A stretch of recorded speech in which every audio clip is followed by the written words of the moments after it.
A década de 50 do século XIX tem um papel fundamental no mundo dos jogos.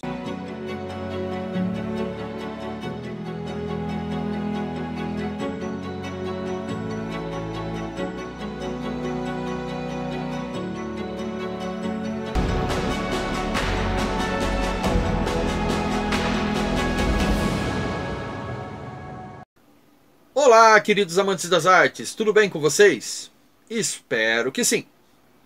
A década de 50 do século XIX é considerada uma divisora de água no mundo dos jogos de tabuleiros, com a criação dos chamados jogos industriais.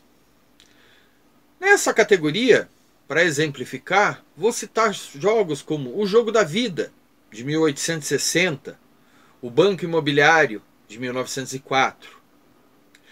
Essa década, em uma linha temporal, serve como um divisor de águas, pois a partir deste momento temos os chamados jogos clássicos, que são todos os jogos que antecedem 1850, e como dito anteriormente, a partir da data nascem a nomenclatura dos chamados jogos industriais e também, e não menos importantes, os jogos matemáticos.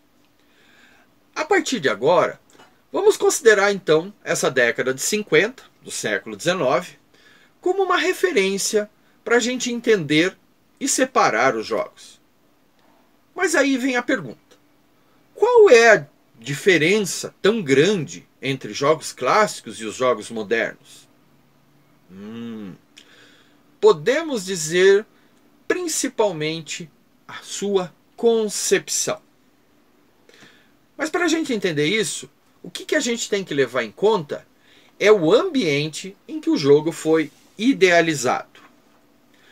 Na sua grande maioria, os jogos clássicos têm como palco de sua criação, seu cenário, as disputas territoriais, as guerras e principalmente aquela corrida no contexto puro e simples da evolução humana.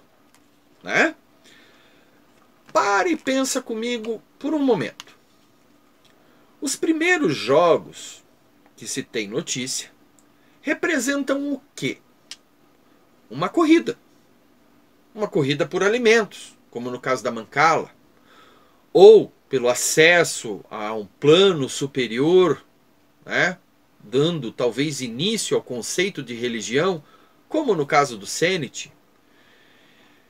Já jogos como o Siga, o Reversi, são exemplos mais claros do que da expansão territorial, num tabuleiro, mas não deixa de ser uma forma de expressar.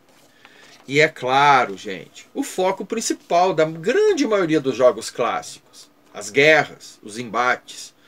E daí a gente pode citar com certeza o mais conhecido jogo de tabuleiro, o xadrez, jogos como o Nerftalf e a Dama. Podemos dizer que um dos principais aspectos dos jogos clássicos, nesse caso, é de ser realmente o espelho de uma cultura ou de uma sociedade daquele momento, E podemos ir até um pouco mais profundo nessa ideia.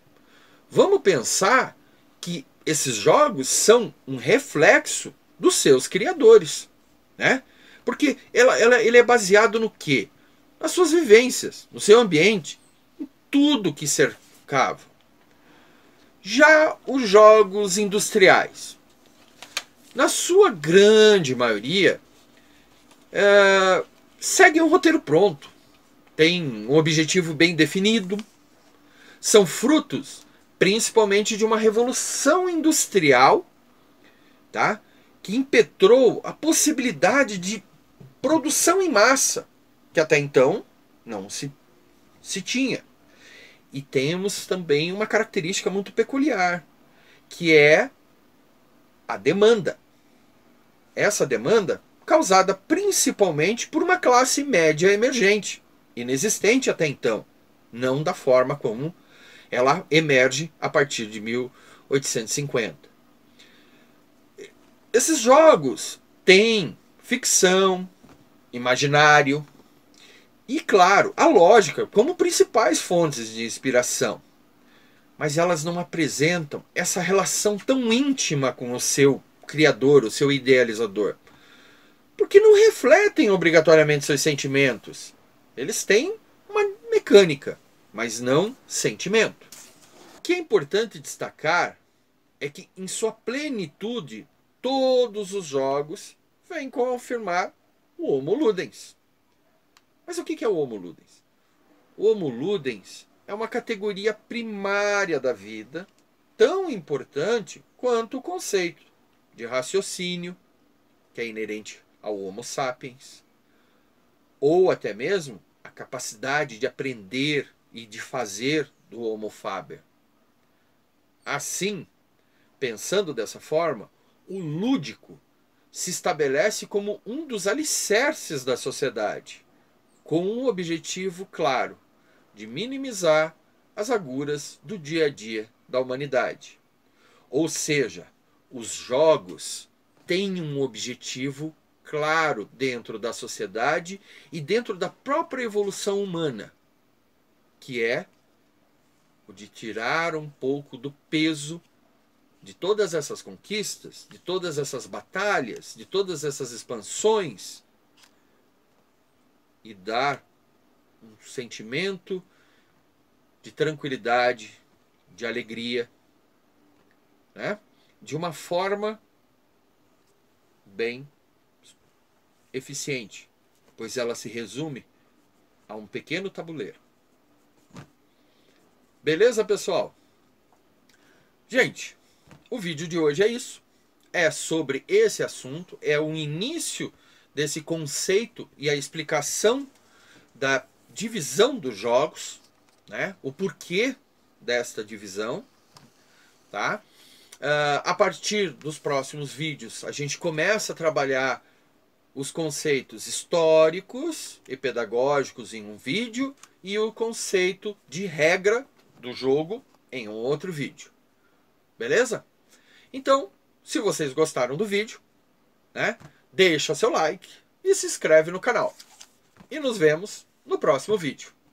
Falou, pessoal!